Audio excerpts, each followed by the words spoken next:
Dobrý večer v kempu, dobrý večer v Centru architektury městského plánování. Vítám vás na třetí přednášce v rámci veřejného projednání návrhu metropolitního plánu. My se věnujeme těm tématům, která jsme pro plán vybrali. Těch 5 témat rozebíráme postupně po jednom. Vždy tady máme pozvané odborníky a věnujeme se otázkám, které se toho plánu dotýkají skrze to téma, které představujeme. Dnes je to klimatická změna s podtitulem Temná džungle. My se věnujeme tomu, co plán dokáže v těch svých mezích, které jsme mu stanovili na Institutu plánování a rozvoje a ze zákona, co dokáže měnit na těch jednotlivých tématech, ať už je to bydlení, ať už je to právě klimatická změna a tak dále. Stanovujeme ty hranice, kdy je možné se na ten plán dívat kriticky a třeba podávat připomínky a podobně, snažit se ho třeba přepracovat a tak dále. A zároveň nacházíme ty místa, kde už bychom se měli věnovat té problematice skrze jinou dokumentaci, strategický plán a tak dále. Takže tomu se budeme věnovat i dnes. Dnes tady výjimečně vítám i prvního náměstka primátora Petra Hlaváčka, který si dnešní téma vybral jako výjimečné, aby nás tady pozdravil. Takže dobrý den, pane Hlaváčku. Všechny zdravím. Jenom krátce, byl jsem tady říct na bydlení, prosím tě. Jo. A dneska se omlouvám, nemůžu být na diskuzi, protože musím Zdeňka Hřiba nahradit na nějaké oficiální události ve 8 hodin. A chtěl jsem jenom říct, že to téma je důležité, proto pořádáme sérii těchto debat. Má město v tuhle chvíli metropolitní plán ve veřejném projednání, můžete ho připomínkovat. Máme klimatický plán, jeho součást je vlastně filozofie, kterou si myslím, že sdílí víc a víc odborné veřejnosti, a to je nějaká dostředná výstavba a ochrana volné krajiny kolem města a tvorba vlastně většího množství subcenter, různé kategorie a různé důležitosti. Takže o tom jistě bude debata a vítám nejenom všechny v sále, ale i všechny na síti. Takže pojďme do toho. Děkuji moc krát. Je dobře, že jste to zmínil, pane náměstku. Můžete nás samozřejmě sledovat online, pokud to děláte.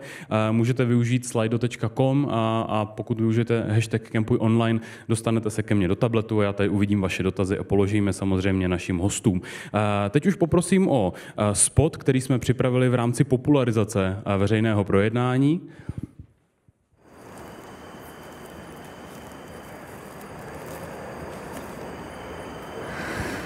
Já bydlím tam. Jo. A já jdu tudy. Tak a už asi... Promiň, povídej. Nechceš jít kousek se mnou? S tebou? Jasně. Moc rád. Jsem moc ráda, že jdeš se mnou. Já se tady totiž vždycky dost bojím. Tak to asi ráda uslyší, že to dupání byl jenom ježek. A taky, že z téhletý temný divočiny bude brzo nový park. Lampy, cestičky a tak. Tak to jsem moc ráda. Sem třeba někdy zajdu. Třeba i s tebou. Parky místo temných zákoutí. To je plán.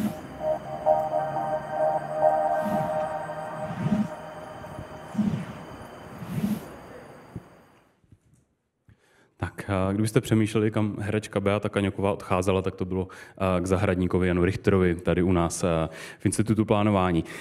Teď ještě video, které je trošku instruktážní, věnuje se tomu, jak číst plán, protože, jak jsem zmiňoval, v rámci veřejného projednání představujeme plán, představujeme, jak ho připomínkovat a jak ho číst, a aby jsme tady potom mohli diskutovat, protože ne všichni jsme odborníci, ne všichni jsme erudovaní, tak tady je představení toho, co vlastně plán je, jak se do něj můžete podívat a co v něm můžete najít. Tak poprosím o video, jak číst plán. Nový územní plán pro Prahu, metropolitní plán, se skládá z textové a grafické části. Textová část obsahuje v úvodu takzvanou koncepci, která má za úkol popsat, proč a jak jsou všechny ostatní vrstvy vymezeny. Popis všech závazných regulativů, včetně podrobného popisu systémů dopravní a technické infrastruktury. Co a kde přesně metropolitní plán navrhuje, je vidět v grafické části, která má 4 závazné výkresy. Výkres Z01 zobrazuje základní členění území, prvky požadované stavebním zákonem. Hlavní výkres struktury Z02 vymezuje veškeré plochy pro regulaci zástavby i využití nestavebních a nezastavitelných ploch. Hlavní výkres infrastruktury Z03 doplňuje hlavní výkres struktury o vymezení stávajících systémů dopravní a technické infrastruktury. A nakonec výkres Z04 přehledně zobrazuje veřejně prospěšné stavby a veřejně prospěšná opatření, která vychází z předchozích výkresů. Grafická část metropolitního plánu je zpracována v měřítku 1:10 000, popisujícím zástavbu jako celek. To znamená, že se nemůže věnovat jednotlivým objektům ani detailům domů, ale definuje souhrnná pravidla. Hlavní výkres vypadá vzhledově jako běžná orientační mapa města. Šedě jsou zobrazeny ulice a náměstí, tedy uliční prostranství, která vymezují stavební a nestavební bloky. Z těch se skládají parky a jsou zobrazeny zeleně. Stavební bloky zůstávají bílé. Tam, kde je bílá barva, se zpravidla může stavět a kde je barva jiná, se až na výjimky stavět nesmí. Parky, ulice a náměstí jsou rozlišeny podle hierarchického významu. Najděte si svůj dům, kde bydlíte, nebo čtvrť, kterou znáte, a můžete začít zkoumat, co se v okolí může a nemůže dít v souladu s metropolitním plánem. Regulativy, neboli jak a co se smí stavět, zobrazuje metropolitní plán v grafické části ve vrstvách, což umožňuje digitální zpracování metropolitního plánu. Vrstvy jsou zobrazeny přes sebe a je možné je posuzovat souhrnně. Nejdůležitější vrstvou, která vychází ze základní koncepce, je hranice města. Úkolem metropolitního plánu je určit, kde přesně město začíná a kde končí, a stanovit hranici města pro následující desetiletí. Hranice zastavitelného území je vymezena silnou černou čarou, která odděluje město od otevřené krajiny. Uvnitř této hranice se metropolitní plán snaží stabilizovat charakter stávající zástavby a vymezuje nové plochy a pravidla na základě pražských stavebních předpisů. Vně této hranice definuje pravidla pro nezastavitelné území otevřené krajiny, aby byla posilována její ekologická stabilita směrem k větší udržitelnosti. Další vrstvou jsou lokality, základní jednotky plánu. Lokalita je sousedství, jedno území se shodným charakterem, pro které jsou individuálně stanoveny regulativy. Každá lokalita má svůj název, číslo, kód a popis cílového charakteru. Na webových stránkách metropolitního plánu je možné si stáhnout krycí list pro každou lokalitu, což je dokument na formátu A4, který souhrnně popisuje, co se v lokalitě všechno smí a nesmí. Všechny lokality mají ve svém kódu označeny 4 základní vlastnosti. Například lokalita Hans Paulka. První vlastností je zastavitelnost. Z označuje, že Hans Paulka je na úrovni lokalit zastavitelná, tedy leží uvnitř hranice města a je určená převážně pro zástavbu. 06 je typ struktury. V tomto případě struktura zahradního města. Prostředí utvářené rodinnými domy v zahradách i nová zástavba musí respektovat tento charakter. O označuje obytné využití. Jedná se o smíšené obytné prostředí. S znamená, že se jedná o stabilizovanou lokalitu.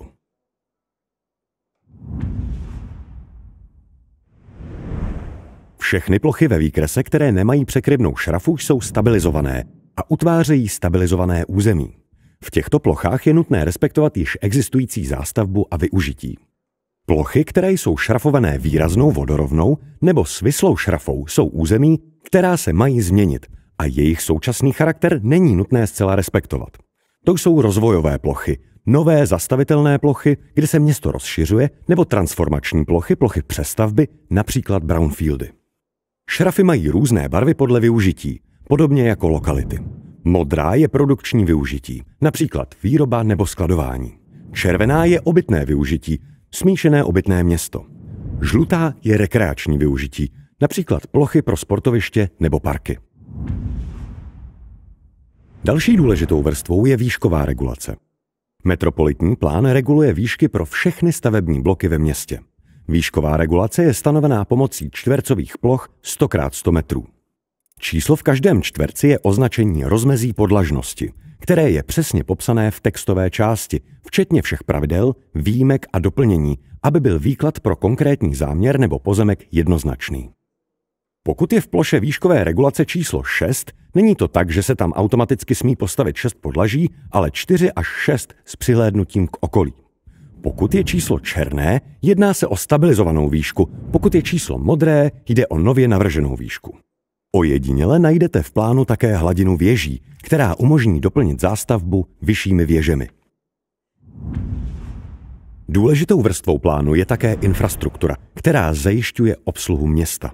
Patří do ní krajinná infrastruktura, dopravní infrastruktura, technická infrastruktura a veřejná vybavenost. Infrastruktuře se věnuje primárně hlavní výkres infrastruktury Z03, ale propisuje se i do hlavního výkresu struktury Z02 ve formě šedé jemné šrafy. Tyto plochy a koridory jsou územím rezervovaným pro umístění stavby vyznačené mapovou značkou. Součástí infrastruktury je i veřejná vybavenost. Metropolitní plán vymezuje stávající i navrženou občanskou a rekreační vybavenost a na sídlištích i komerční vybavenost, například sídlištní obchodní centra. Ve výkresech je stávající veřejná vybavenost zobrazena jako oranžové nebo žluté puntíky, které mohou mít přímo vymezenou i vlastní plochu. Dále je plošně vymezena s případnými dalšími požadavky na transformačních a rozvojových plochách. Nicméně platí, že ve smíšeném městském prostředí je možné umisťovat nové školy, hřiště a podobně v podstatě kdekoliv bez omezení.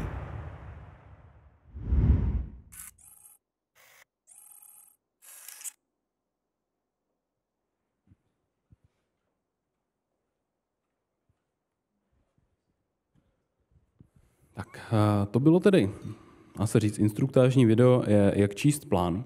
A teď budeme mít úvodní prezentaci, úvodní přednášku, která nás uvede do toho tématu klimatické změny. Pardon, jsem ztratil poznámky. Rád bych pozval své kolegy Petra Kočičku z kanceláře metropolitního plánování a Martina Kubeše z kanceláře metropolitního plánování a budeme se tedy věnovat té klimatické změně z pohledu metropolitního plánu. Tak je to tvoje. Děkuju.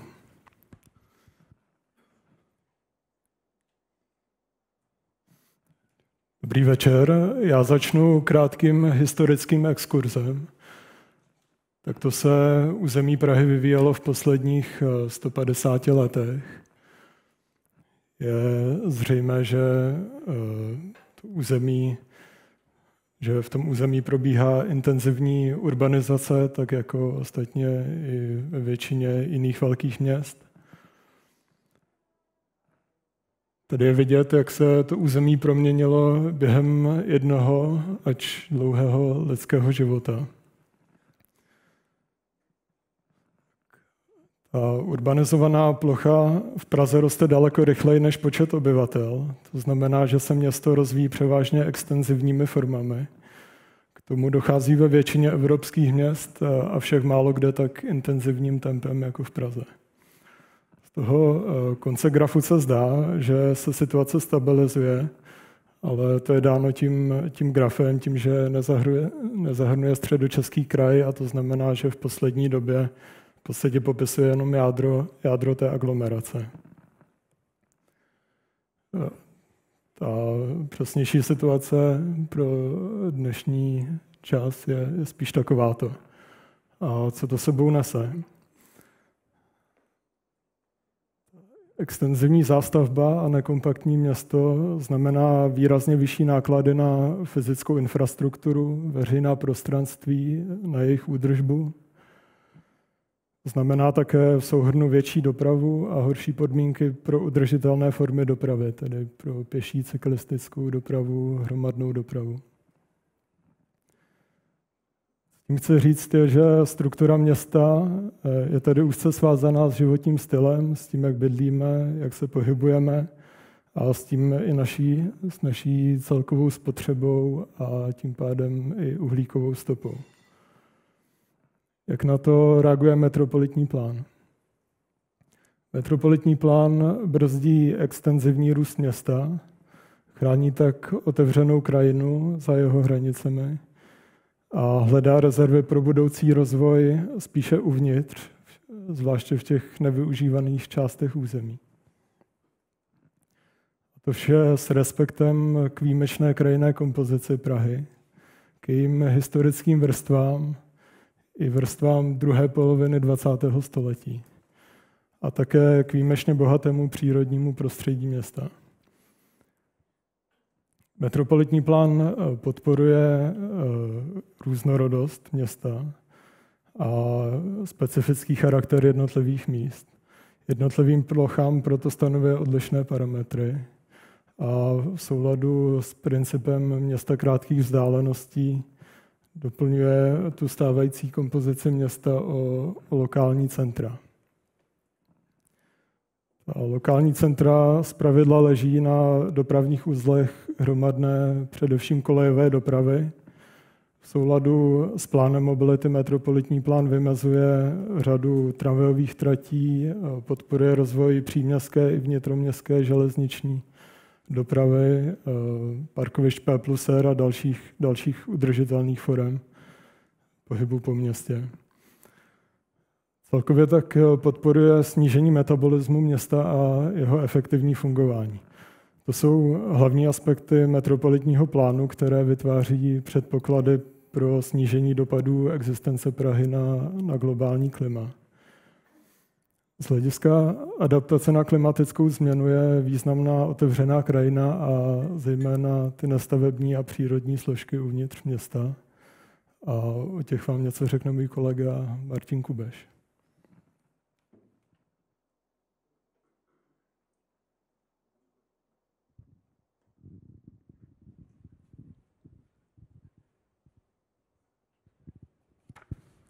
Dobrý večer. Nejprve bych se věnoval zastavitelnému území, ve kterém vymezujeme různé plochy městské přírody. Takhle to vypadá v tom celkovém pohledu. Ty plochy mají různý odstín zeleně, což vysvětluje tato legenda, která je pro celý metropolitní plán. V té horní polovině jsou plochy, které se vyskytují v zastavitelném území a v dolní, které se vyskytují v nezastavitelném území. Ta prostřední linie rozdělená na půl znamená, že ty plochy se vyskytují v obou těchto částech.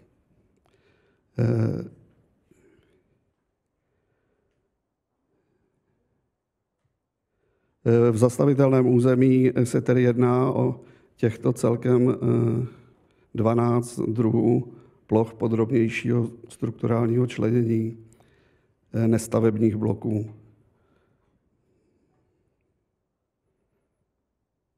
Většina z těch nestavebních bloků je v metropolitním plánu vymezena jako parky, jako městské parky, které jsou vymezeny ve 4 hierarchických úrovních, od té nejvyšší metropolitní úrovně přes čtvrťovou, lokalitní, pomístní a v grafické části je ta hierarchická úroveň vyjádřena různou barvou teček.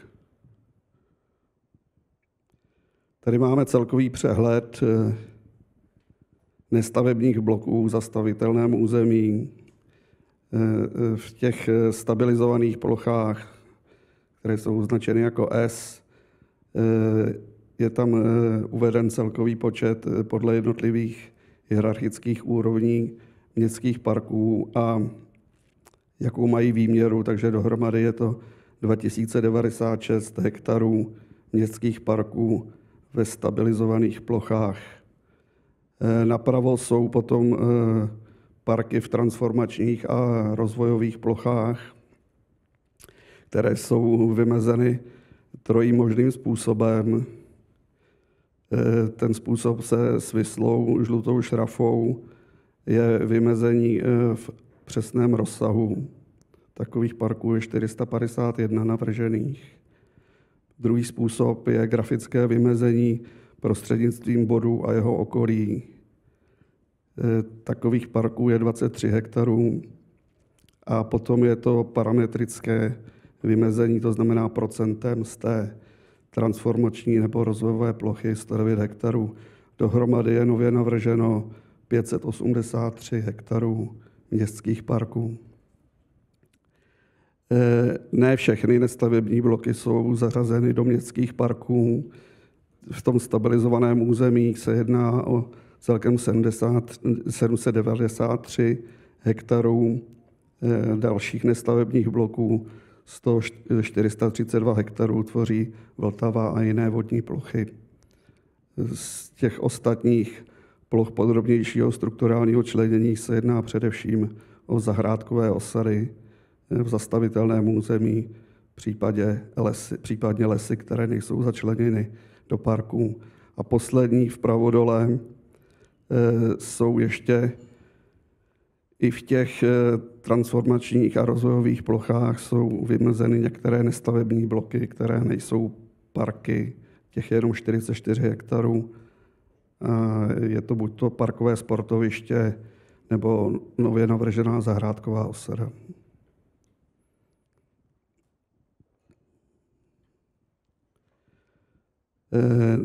Nejenom ty nestavební bloky, ale i určité části stavebních bloků mají zelený charakter v zastavitelném území. Metropolitní plán vymezuje v modernistických strukturách park ve volné zástavbě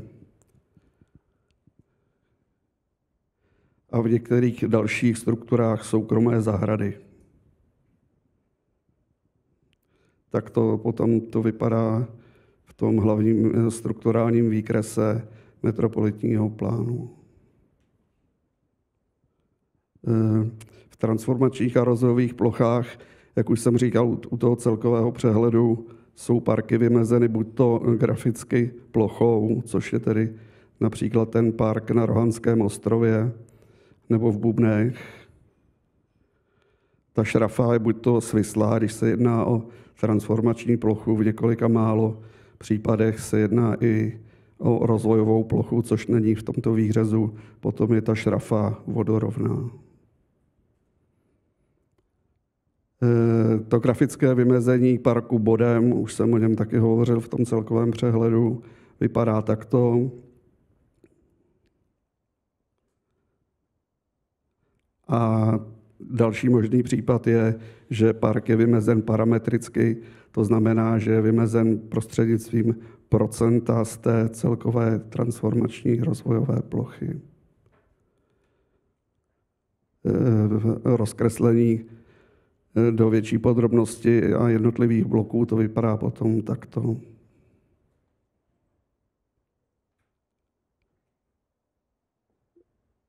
Pro ty jednotlivé bloky stavební je určen koeficient zastavění stavebního bloku,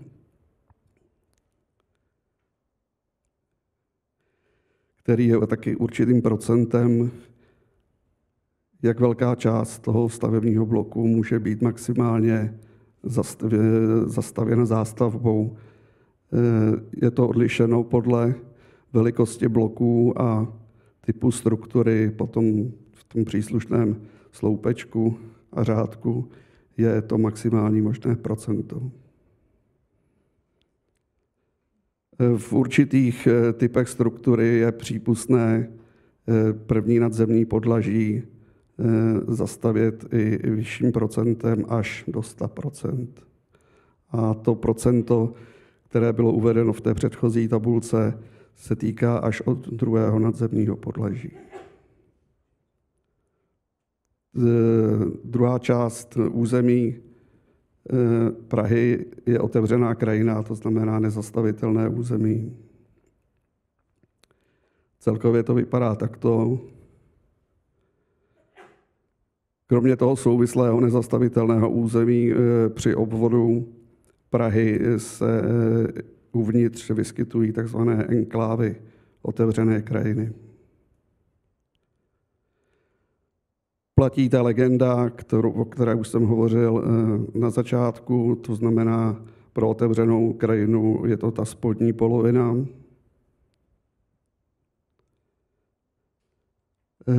Plochy otevřené krajiny toho podrobnějšího strukturálního členění jsou rozlišeny podle stupně ekologické stability od 0 do 4. A ten stupeň ekologické stability je důležitý pro regulaci v tom území, protože umožňuje podle stupně ekologické stability změny v území, aniž by bylo potřeba vydat změnu územního plánu. Když ten záměr zasahuje do více ploch s různým stupněm ekologické stability, tak se vypočítá průměr. Tady je ten princip regulace. Znamená to, že v přírodních, to znamená zelených lokalitách, je možno zvyšovat stupeň ekologické stability bez potřeby změny územního plánu. V rekreačních lokalitách zvyšovat nebo i zachovávat stupeň ekologické stability a v produkčních lokalitách, což jsou lokality zemědělské, je možno i snižovat stupeň ekologické stability, pokud se jedná o plochy zemědělské.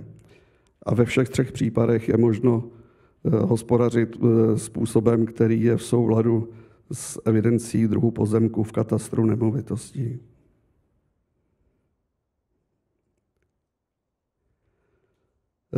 V otevřené krajině jsou rovněž vymezeny nezastavitelné transformační a rozvojové plochy, v zásadě opět v těch třech kategoriích podle využití, to znamená zelené přírodní, žluté rekreační a asi ve třech případech tam máme i drobné modré produkční. Teď už jenom bych stručně se věnoval krajinné infrastruktuře jako součásti zelené infrastruktury. V územním plánování je povinností zpracovatele projektanta územního plánu vymezit územní systém ekologické stability. Tak jsme to v metropolitním plánu takto provedli. Podařilo se nám dosáhnout toho, že jsme získali aktuální podklady jak od Ministerstva životního prostředí, tak od odboru ochrany prostředí magistrátu.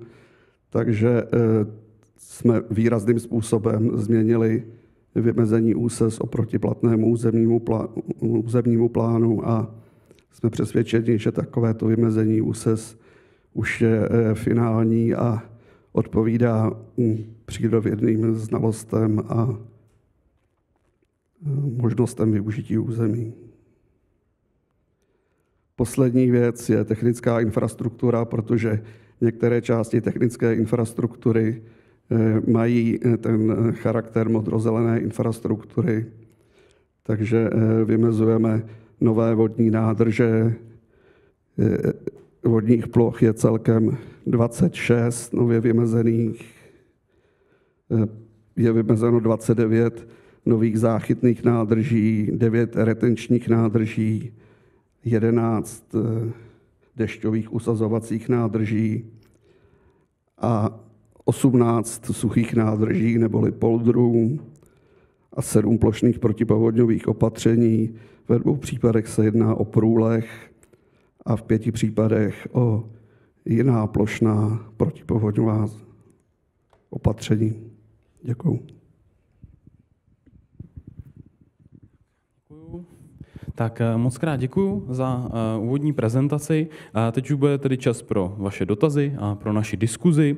Poprosím sem ke mně do panelu Kristýnu Lhockou z týmu náměstka Petra Hlaváčka.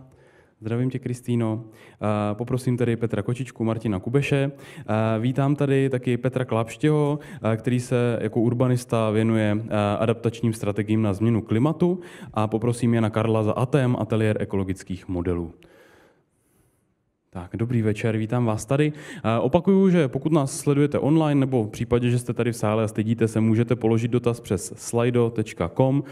Už tady 3 dotazy mám, nejsou úplně relevantní, ale třeba se k ním dostaneme. Budeme se věnovat hlavně klimatu, takže pokud vás zajímá výšková zastavitelnost a výšková hladina a tak dále, tak to jsou témata, k kterým se dostaneme v těch následných 2 diskuzích, takže je zbytečné se jim teďka věnovat, pokud máme zajímavější téma. Aktuálně je to tedy klima, viděli jsme, že je to velmi aktuální, velmi zajímavé. Vy, pokud budete mít dotaz, stačí zvednout ruku, kolega vám hnedka podá mikrofon a budeme se moci bavit. Pokud víte, že chcete dotazů položit víc, klidně si sedněte tady vedle pana Hlaváčka do přední řady, ať to máte blíž k mikrofonu, vůbec mi to nebude vadit. A rovnou položím dotaz úvodní. právě pánům Petru Klapštěmu a Janu Karlovi, protože vy jste neměli možnost teď v úvodu mluvit, tak bych chtěl znát váš názor na to, když se podíváte na Prahu nebo když se díváte na Prahu, co je její hlavní potenciál v tom, jak se adaptovat na změny klimatu, ale třeba jak i bojovat s těmi případnými změnami. Co je ten hlavní potenciál, který musíme chránit, na který nesmíme ani sáhnout a metropolitní plán by nám v tom mohl pomáhat. Mikrofon si případně nabídněte, máte ho před sebou. Dobrý večer. Dobrý večer. Já na začátek asi řeknu takový úvod, který tady zatím nepadl, ale co vlastně to klima a město, co jsou ty hlavní věci, na které se dívat, protože dokud tady nepadne tohle, tak těžko můžu říct, co z toho vlastně v Praze jako je potenciál nebo silná stránka. A když se bavíme o klimatu, tak se vlastně můžeme bavit o dvou věcech. Jednak o mitigaci vlivu na klima, to znamená o tom, aby Praha, to jak funguje, měla co nejmenší vliv na změnu klimatu. A nebo se můžeme bavit o adaptaci na změnu klimatu, to znamená, aby když už se to děje, tak jsme to v Praze přežili pokud možno co nejlíp. Ohledně té mitigace, o ní se tady bude asi mluvit míň, protože to vidím, že to je zarámováno hodně na tu zeleň, ale tam vlastně územní plánování a urbanismus může udělat hodně u využití energie, vlastně snižovat potřebu energie toho města. To znamená jednak kompaktní struktury zástavby, aby bylo minimum ochlazovaných ploch a ztrát. Znamená to město krátkých vzdáleností a nějaká polycentrická struktura, to znamená co nejvíc toho na pěší dostupnosti. Když už nemůžu pěšky, tak z toho centra pěší dostupnosti MHDou do vyššího centra a do vyššího centra, abych se vlastně po tom městě mohl pohybovat s nejmenšími nároky. No a potom je to ještě další věc specifická, a to je využití obnovitelných zdrojů, kdy územní plánování může dělat dvě věci. Může jednak předcházet nějakému střetu různých veřejných zájmů, takže řekne, jak s ním naložit. Typicky třeba právě klima a památková ochrana, kde jsme na tom teďka, takže zatím, že památková ochrana má legislativní ukotvení u nás a ochrana klimatu nemá. Takže to územní plánování nemůže převážit to klima, ale může aspoň trošku posílit tu pozici. Takže to je ještě jedna věc těch obnovitelných zdrojů. A potom může udělat ještě jednu důležitou věc ve vazbě na územně energetickou koncepci. Může vlastně stanovat preferované druhy využití energie, zejména pro vytápění, což zase může vést nějaké preferenci obnovitelné energie. Tam je to složitější, že to musí být v souladu s tou energetickou koncepcí. Takže to je tohle. A v této oblasti Praha má historickou strukturu, která je fajn kompaktní v poměrně velké části města. Je tady dobrý poměr jakoby toho objemu té budovy ku povrchu a podobně dobře jsou na tom i sídliště. Takže tohle je vlastně dobře a takhle bychom měli regulovat to město, aby pokud možno byly ty struktury kompaktní s malými povrchy. Takže když už chce někdo bydlet v rodinném domě, tak radši v řadovce, než v izolovaném domě, prostě na obrovském pozemku a tak. To pomůže i těm nárokům na dopravu.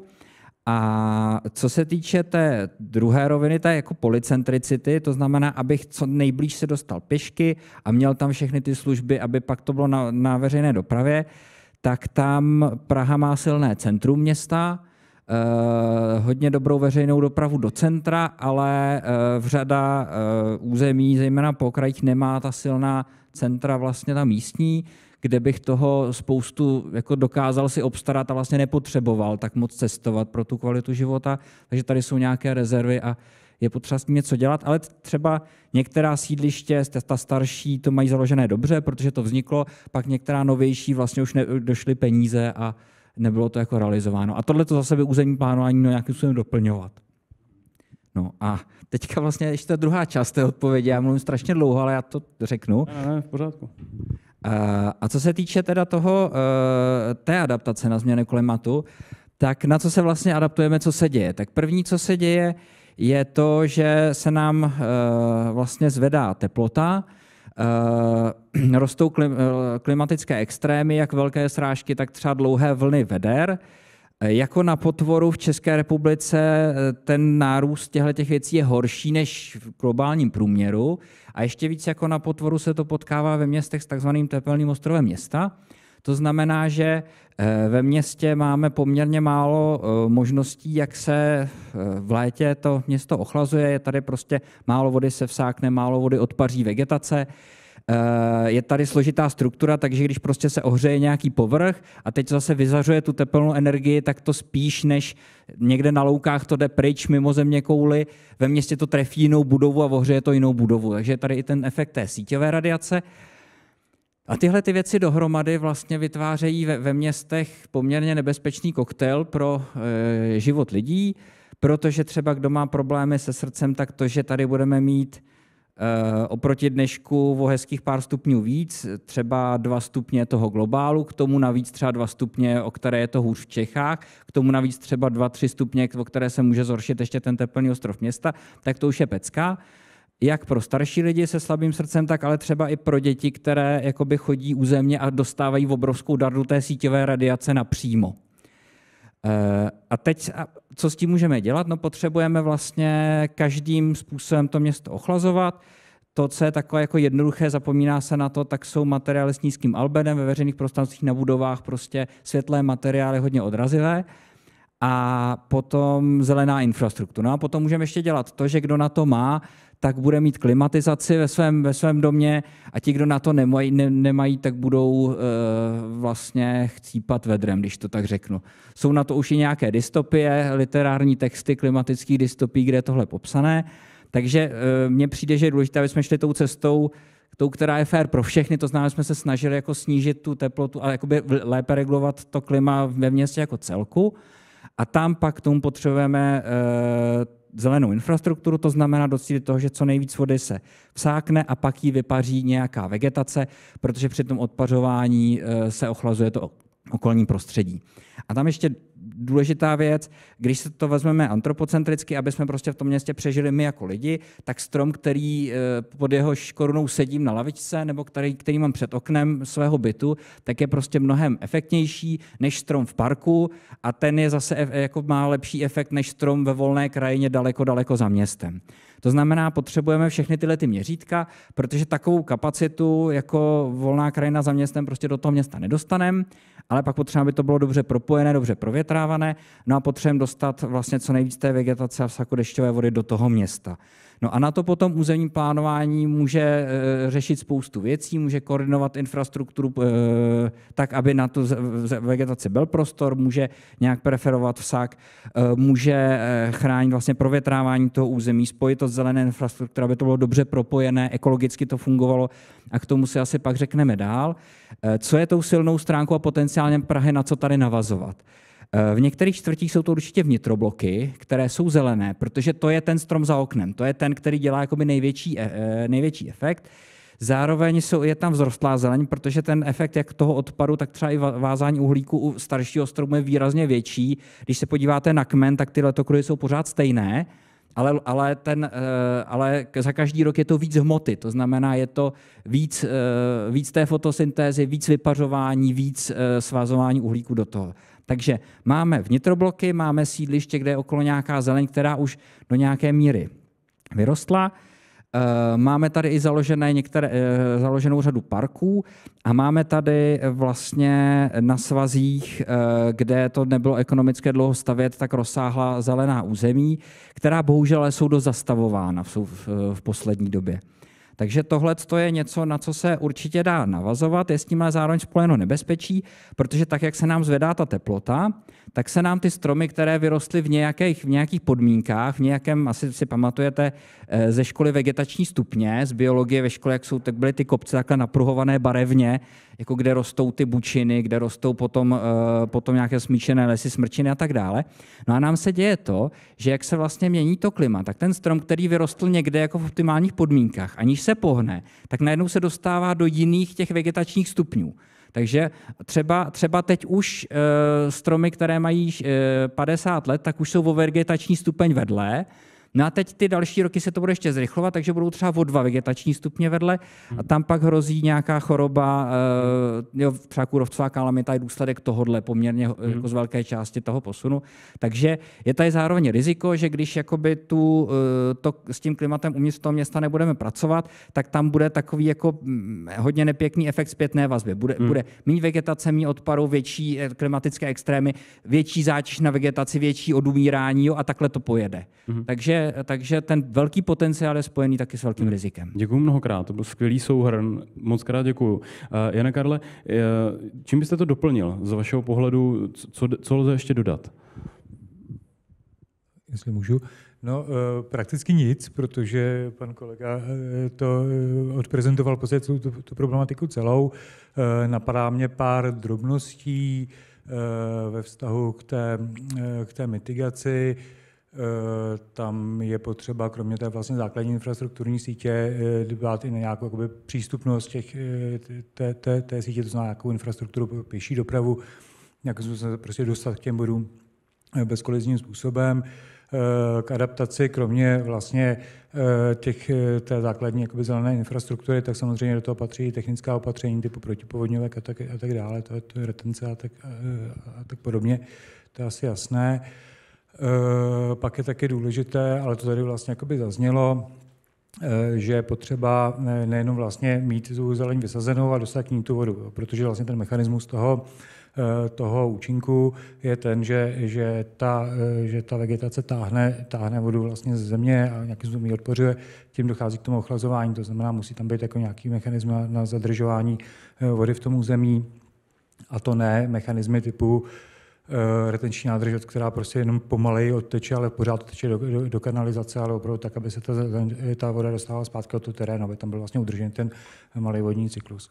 No a to je tak asi, co bych doplnil všechno. Děkuji mnohokrát. Já se zeptám ještě kolegů tedy z IPRu, které z těch nástrojů, že vy jste zmiňovali, pan Kubeš zmiňoval, že jsou třeba definovány ty vodní plochy, třeba poldry například, průlehy a tak dále. Co je ta podrobnost toho metropolitního plánu, kde ještě dokážeme v rámci metropolitního plánu tedy nějaké takovéhle věci nastavit a co už spadá třeba do pražských stavebních předpisů nebo do jiné dokumentace? Jestli bychom si to mohli jenom nastínit, aby jsme věděli, kde už jsme mimo naše schopnosti. Tak já myslím, že jsem to v té prezentaci uvedl. Prostě metropolitní plán má nějaké měřítko podrobnosti. V grafické části je to 1:10 000 a má nějaké možnosti, jak stanovit určité regulativy, ale rozhodně nemůže jít do nějakých jako realizačních podob. K tomu není určen. On poskytuje možnost určitých změn v území a to, jestli budou realizovány nebo nebudou, a jak budou provedeny, to už je věc podrobnější, nějaké projektové dokumentace. Takže my si myslíme, že v metropolitním plánu jsme udělali, co jsme mohli. Samozřejmě jsme udělali také to, co jsme museli, například vymezit správně územní systém ekologické stability, který je určitě významným adaptačním opatřením a opatřením ve prospěch biodiverzity. Podrobnější věci doopravdy úrovni územního plánu nepřísluší. Byla tam jeden bod, kdy byly zmíněny ty sídliště, že vlastně sídliště jsou jako takovým pražským fenoménem a že to tam není teda tak hrozné, co se týče toho, že tam je otevřená zeleň a podobně. Na druhou stranu sídliště jsou domy postavené na hlíně, několikrát na navážce a podobně. Je tam nějaká zeleň a tak dále. Sídliště se snažíme v metropolitním plánu chránit, ale snažíme se i nějakým způsobem rozvíjet tu zeleň, která tam je, tu otevřenou plochu, jmenuje se to park ve volné zástavbě, takže je tam určitý náznak toho, že chceme, aby ta zeleň, která tam je, fungovala třeba ještě lépe, tak otevírá metropolitní plán tomu nějakým způsobem dveře, nebo to aspoň chrání tedy? Já si myslím, že maximum, co může udělat, a doopravdy to dělá, na rozdíl od platného územního plánu, že ten park ve volné zástavbě v modernistických strukturách zástavby důsledně chrání a v podstatě neumožňuje, i když ten park ve volné zástavbě je součástí stavebního bloku, tak neumožňuje do něj umísťovat nové budovy a rozšiřování stávajících budov velmi striktně omezuje. Děkuju. Kristýno. Můžu to, já to jenom možná ještě doplním, protože ten regulativ dokonce směřuje k vyšší nespevněnosti toho parku ve volné zástavbě, protože ten regulativ je takový, že je možné dělat v tom parku ve volné zástavbě, to znamená v tom volném prostoru mezi panelovými domy, dělat různé úpravy toho veřejného, ale vždycky to musí směřovat k tomu, že nesmí přibýt zpevněných ploch. To znamená, že ten regulativ umožňuje různě měnit parkování, měnit organizaci dopravy, leckdy naddimenzované komunikace, ale je tam vlastně to pravidlo o tom, že nesmí ubít toho, co je nespevněné. Prosím. Že ti bude fungovat ten headset asi. Já to možná ještě rozšířím. Jako významný posun, který metropolitní plán přináší, je to, že ty zelené plochy jako pojmenovává pravými jmény. Prostě říká, co je městský park a klade na něj nároky na veřejné prostranství.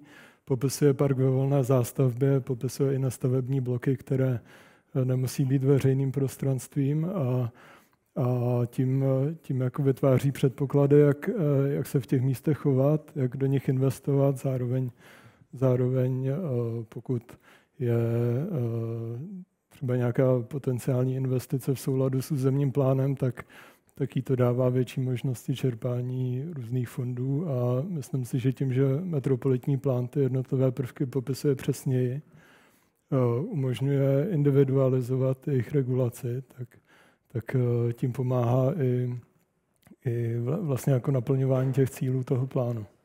Děkuji mnohokrát. Poprosím, pokud máte dotaz z publika, tak vám dám určitě šanci se zeptat. Kolega vám případně podá mikrofon.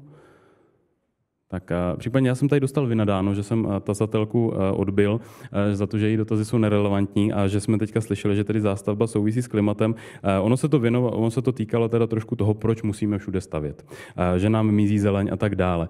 My jsme tady na začátku zmínili, že tady nechceme, aby se město rozrůstalo do krajiny, ale aby bylo kompaktní. A v případě, že někde stavíme, tak jsou to většinou stavební pozemky nebo jsou soukromé a stavební se změní. Můžeme si tohleto nějakým způsobem tady aspoň shrnout, proč se to tady v Praze děje, proč se díváme na ta šrafovaná území, která se stanou transformačními, proč tam vznikne proč tam vznikne obytná zástavba, proč tam nevzniknou parky, proč Bubny nebudou jeden velký park. Kristýno, jestli to můžeš například odpovědět, není to samozřejmě ten dotaz přímo, ale proč ve městě stavíme, proč neděláme všude parky? Určitě to můžu odpovědět. Je to proto, že Petr Klapště mě pak určitě doplní. Z mého pohledu je to proto, že vyvažujeme nějaké dva veřejné zájmy a to je zájem na to ve městě bydlet a na zájem na tom, aby ve městě mohly bydlet i naše děti. A samozřejmě pokud chceme stavět nové byty, tak je potřeba je stavět tak, jak tady již padlo, na té ideálně kolejové veřejné dopravě, v centru města, tak aby se co nejméně snižovala doprava a ve smyslu města krátkých vzdáleností.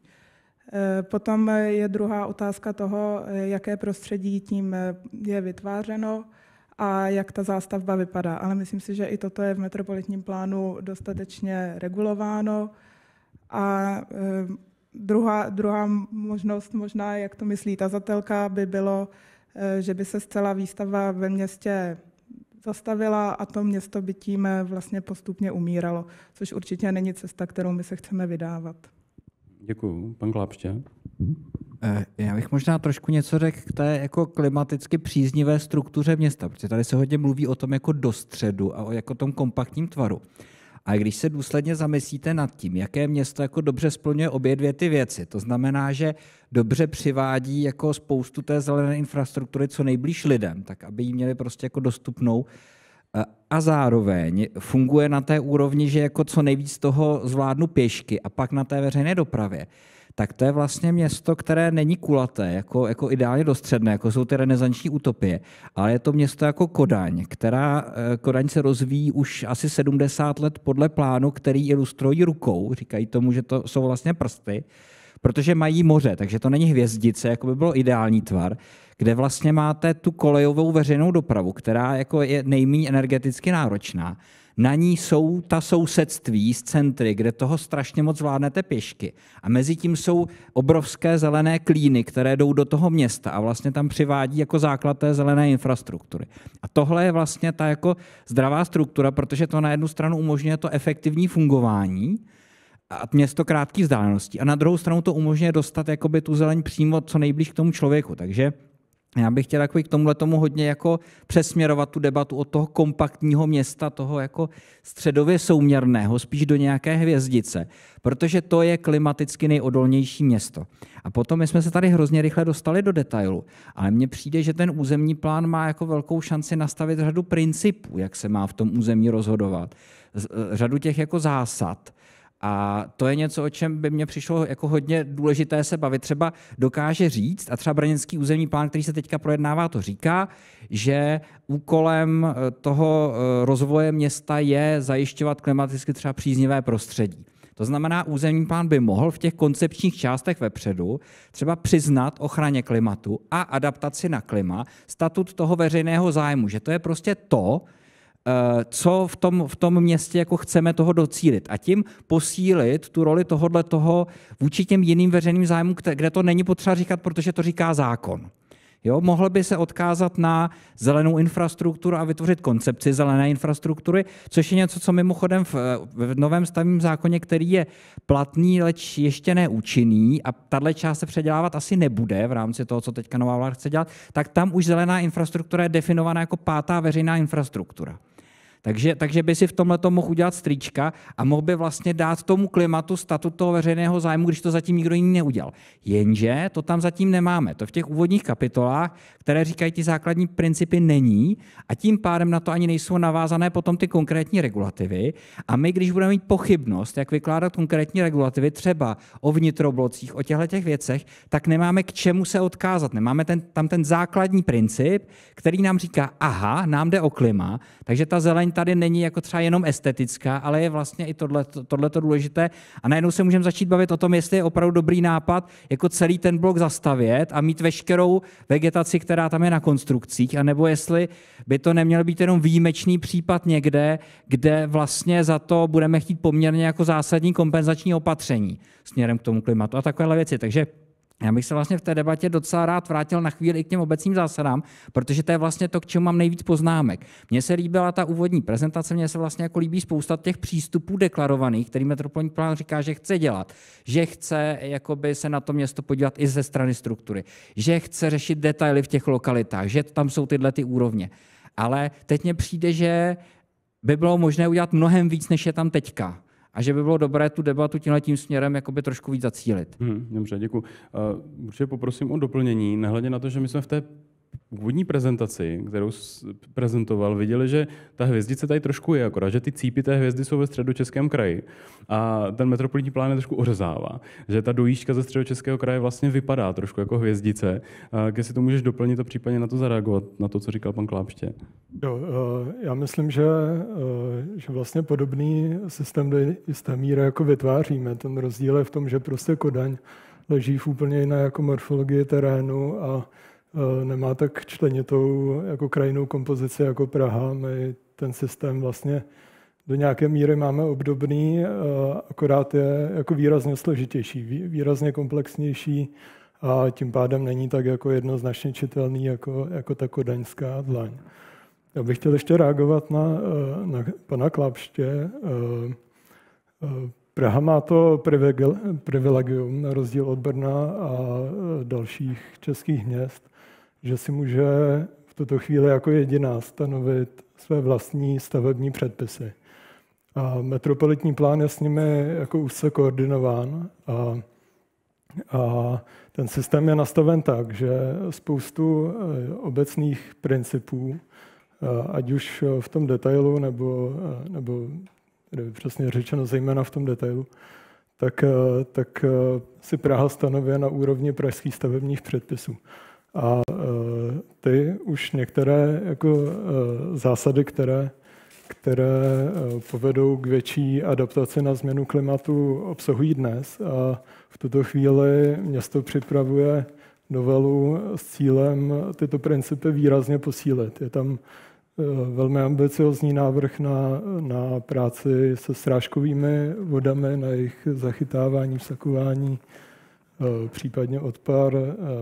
Upravují se pravidla pro stromořadí. Pravděpodobně tam bude poměrně přísná regulace zelených střech. Tyto prostě obecné principy si Praha často stanovuje v pražských stavebních předpisech a na metropolitním plánu nechává to konkrétní územní vymezení. Dám příklad.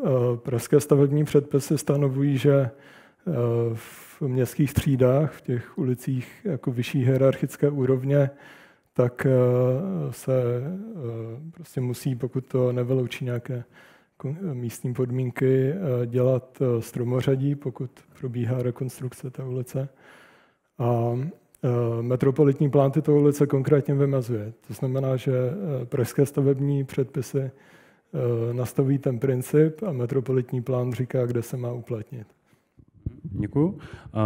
Případně pokud máte dotaz, prosím, mikrofon tady do třetí řady. Dobrý večer. Děkuji, dobrý večer. My tady máme několik asi dohromady dotazů. Já jsem Štemberová z Terra Florida, krajinářská architektka. Jsme tady za ČAKu, asociaci krajinářů, v podstatě asi můžu. Prosím, víc na mikrofon. To doplní, když ta kolegyně.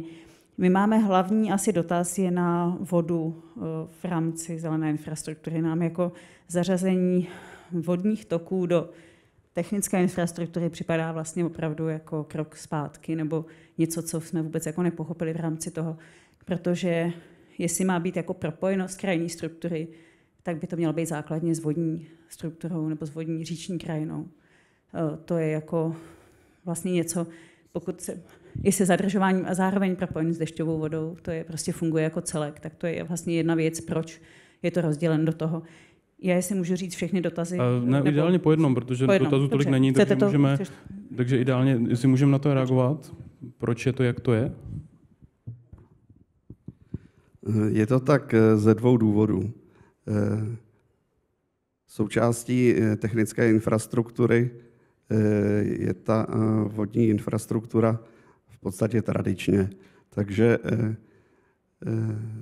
protipovodňová opatření jsou opatření technická v první řadě, z minulosti je to tak dáno. A v poslední době samozřejmě přibývají ta řešení krajinná bez nějakých tvrdých technických opatření. Ale my jsme stáli před rozhodnutím, kam tu vodu zařadit a v podstatě z praktických důvodů je zařazena formálně do technické infrastruktury, i když samozřejmě víme, že to propojení s krajinou je zásadní. Ale třeba v těch tezích základních, v tom tetraktisu, říkáme, že Vltava je úplně jako základní věc, která dělá Prahu Prahou a to propojení je tam i v jiných částech. Ale prostě museli jsme se rozhodnout, kam to dáme. Já ještě Martina doplním. Voda není jenom v technické infrastruktuře.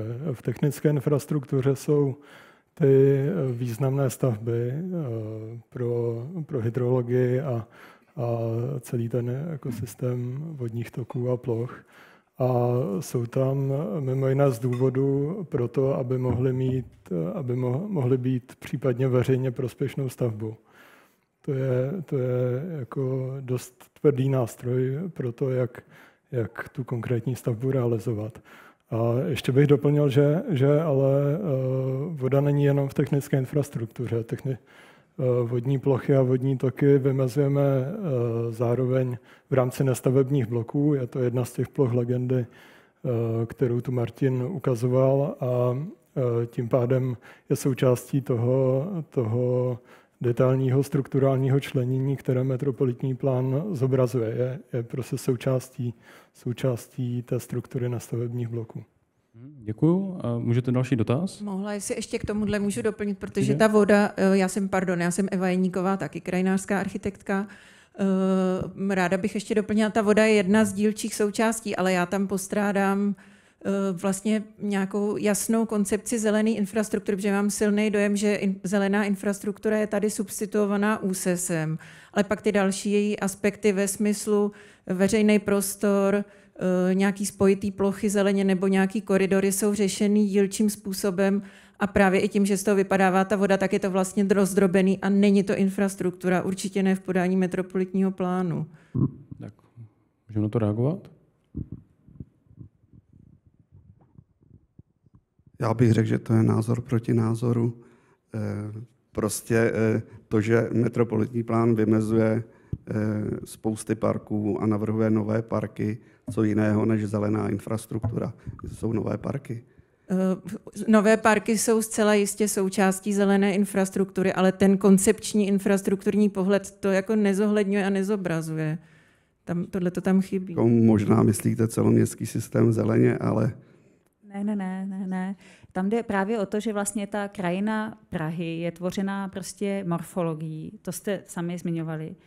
Vodními, teda jsou to ty toky, které to tvořily, a jsou to vlastně ty zelené kopce, o kterých jste taky mluvili. A tohle tam je jako v rámci toho, vlastně když je vidět i jenom v mapě, to, co jste ukazovali jako zelenou infrastrukturu, tak tam toto jako vlastně pak vidět není. A to je vlastně to, na co by to mělo být navázan podle nás. Nebo... Já si myslím, že kdo chce, tak to tam vidí. A tak prosím, pane Klávč, můžete doplnit? Já to možná zkusím říct, protože mě tam taky něco takového chybí, zkusím to říct jinak. Jo? Ten úses, i když se podíváme třeba na evropskou strategii zelené infrastruktury, což je nějaký evropský dokument už nějakou dobu starý, tak vlastně je to vnímané tak, že ten úses je ta kostra, ten základ.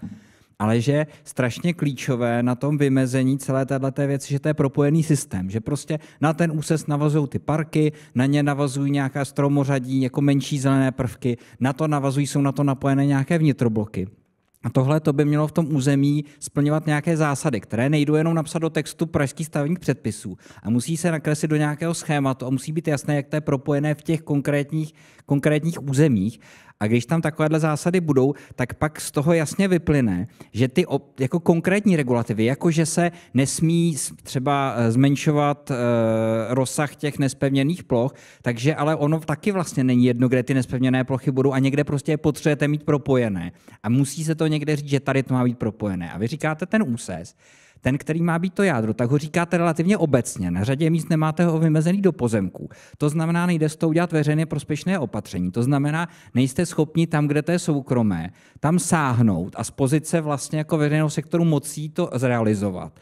Proto to taky máte tak děravé a je tolik území, kde prostě žádný úses není. Takže vy vlastně na tu nejvyšší úroveň používáte relativně jakoby měkké nástroje, které by vlastně si člověk měl šetřit na tu nižší, kde by měl jasně říct jakoby tu prostorovou koncepci, ty principy těch vazeb, co s čím má být jak propojené, aby tohle to měl k dispozici ten úředník, když píše stanovisko, jestli je teda OK, že tady na tom místě, na tom sídlišti se vykácí ten náletový hájek, kdysi náletový, který dneska vlastně má jako docela dobrou úroveň, udělá se z něj parkoviště a tady někde jinde se zruší něco a udělá se místo toho trávník. Jo? Což vám z hlediska jakoby těch pravidel, jak máte nastavené, tak je to možné, ale z hlediska jak té adaptace, tak té mitigace je to cesta dolů, protože prostě ta nová zeleň třeba je na místě, kde se to nehodí z hlediska těch provazeb, má menší výkon ten ochlazovací a i vlastně jakoby menší tu sekvestraci uhlíku.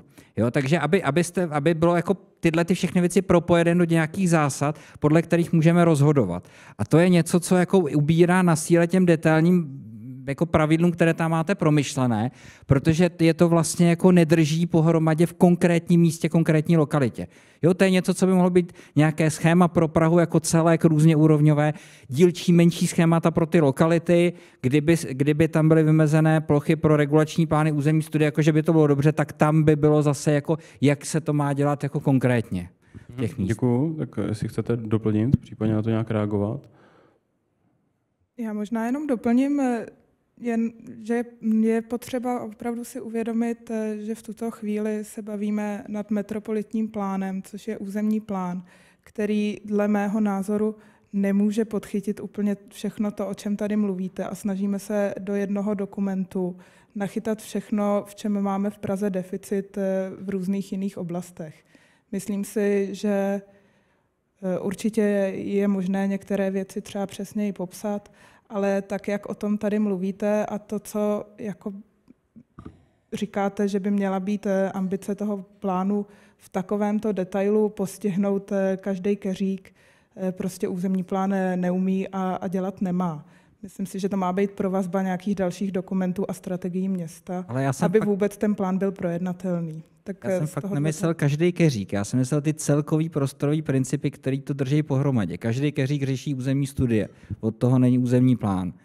Ale zase ten územní plán nepředpokládá ty územní studie jako tak, že by je konkrétně aktivně zadával, co tam má být. On předpokládá nějakou další koordinaci v řadě území, kde je parametrická regulace, a vlastně ale neříká, co má být standardem té nějaké koordinace, která je nezbytná pro to tu parametrickou regulaci dotáhnout. Takže zase, jako kdyby se to dopsalo do těch lokalit k nějakému schématu, jenom k základnímu schématu tlustou fixu, jak to funguje. Nebo kdyby se dopsaly nějaké standardy těch podrobnějších koordinací, tam, kde máte parametrickou regulaci, tak by to jako pomohlo a nešli byste mimo to, co ten územní plán musí. Jo, já si myslím, že máte založenou strukturu, na kterou se tohle všechno dá doplnit, když jako bude ta vůle, ale je otázka, jestli se to stane.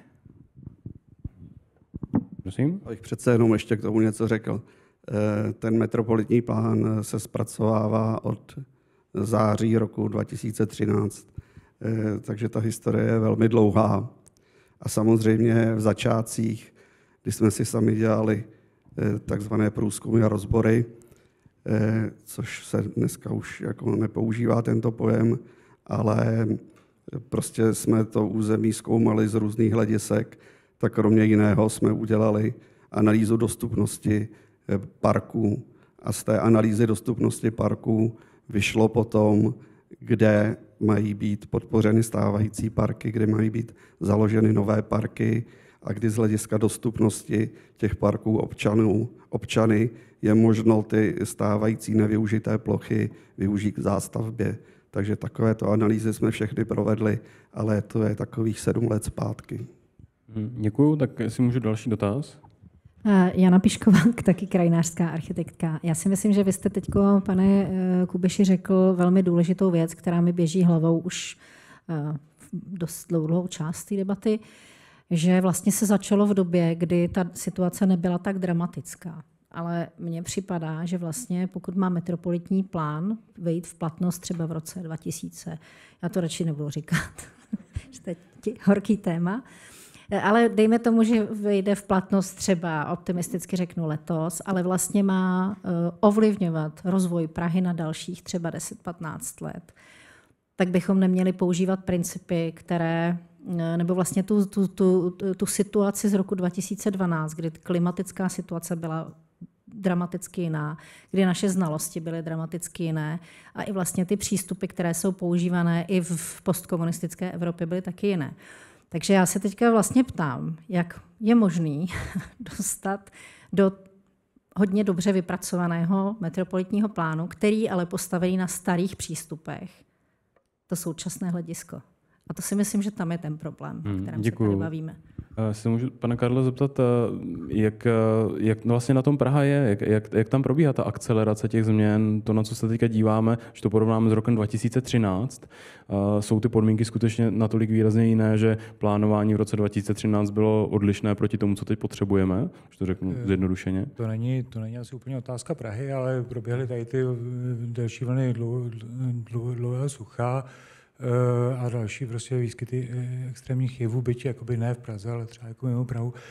Takže ty zkušenosti s tím jsou skutečně jakoby odlišné, ale to si myslím, že tady jako došlo k určité jako dezinterpretaci, protože jedna věc je vycházet z průzkumů chybějících nebo dostupných vegetačních ploch a druhá věc je, jak si promítat ty přístupy založené na těch aktuálních poznacích o klimatu a to mně se jako zdá, že metropolitní plán jako v celku činí. Tam jakoby celý ten koncept pojetí, byť to znamená zelená infrastruktura, ale městská příroda, včetně právě ochrany těch nespevněných ploch, ať už ve vnitroblocích nebo v těch sídlištích, a celý vlastně ten koncept té tvorby jakoby parků jako ucelených ploch a ne nějaký prostě jakože tady strom a do betonu a tamhle strom do chodníku, tak jako podle mého názoru ty jako aktuální poznatky respektuje. Děkuju.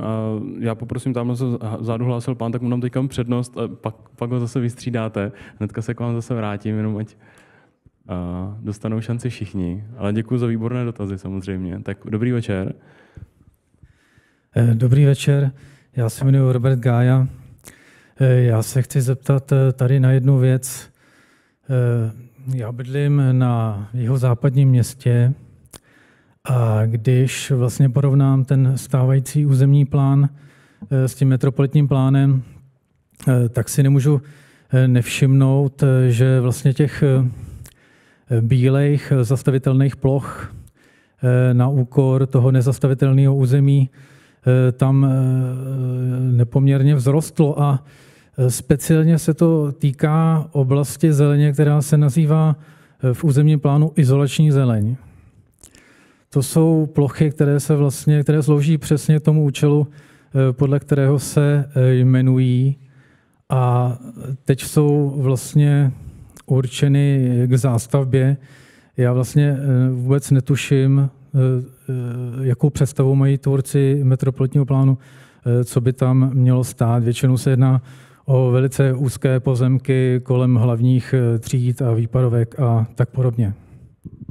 Děkuji mnohokrát. To je určitě zajímavý pojem, který se objevuje občas i v dotazech.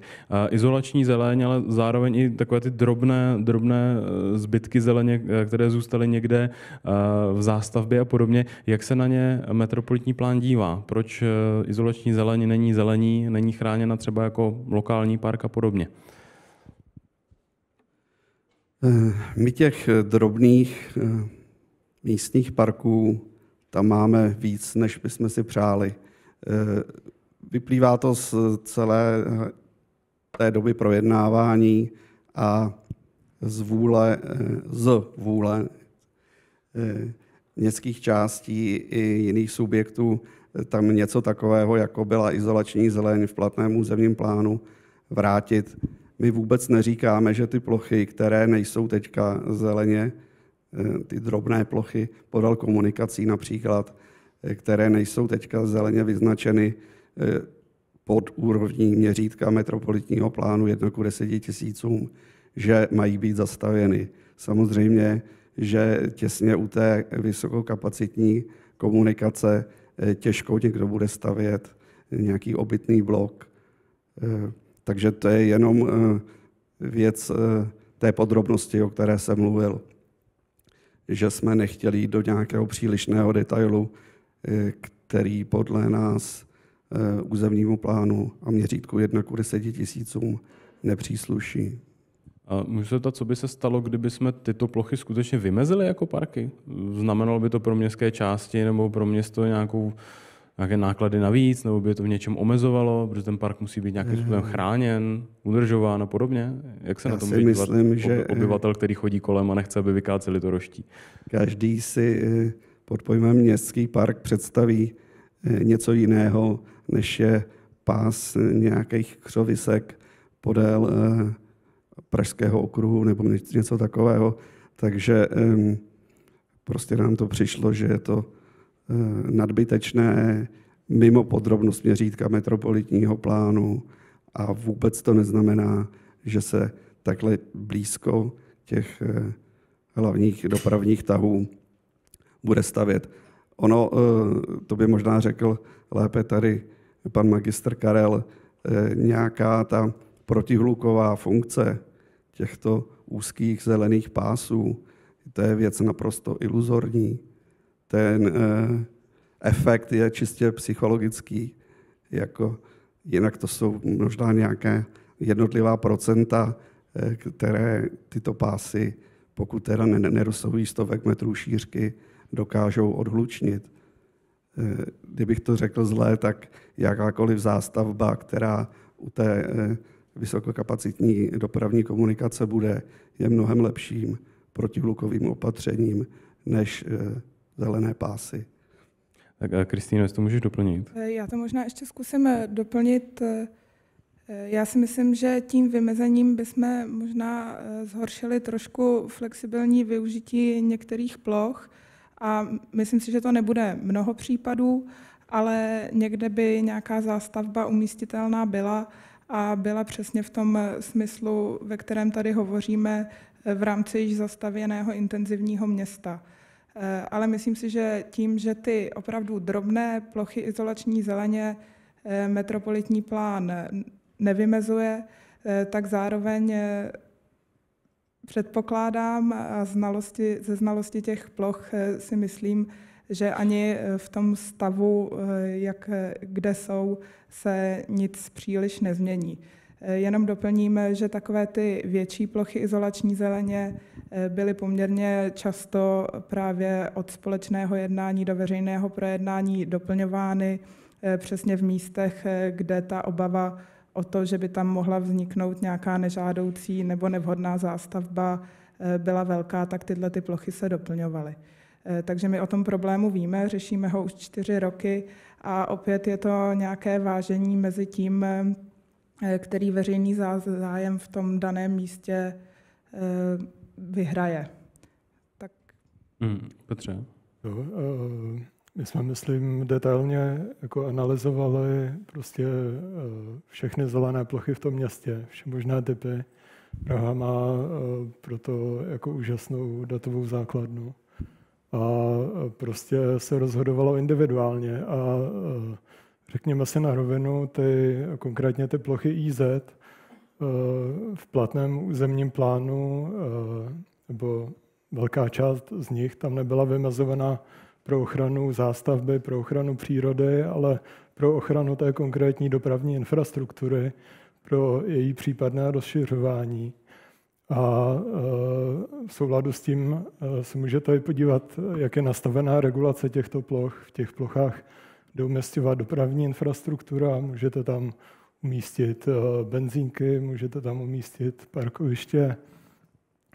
Opravdu ta funkce ploch IZ v platném územním plánu není ochrana přírody, není ochrana ekologických aspektů té konkrétní plochy, není to ochrana zeleně jako veřejného prostranství.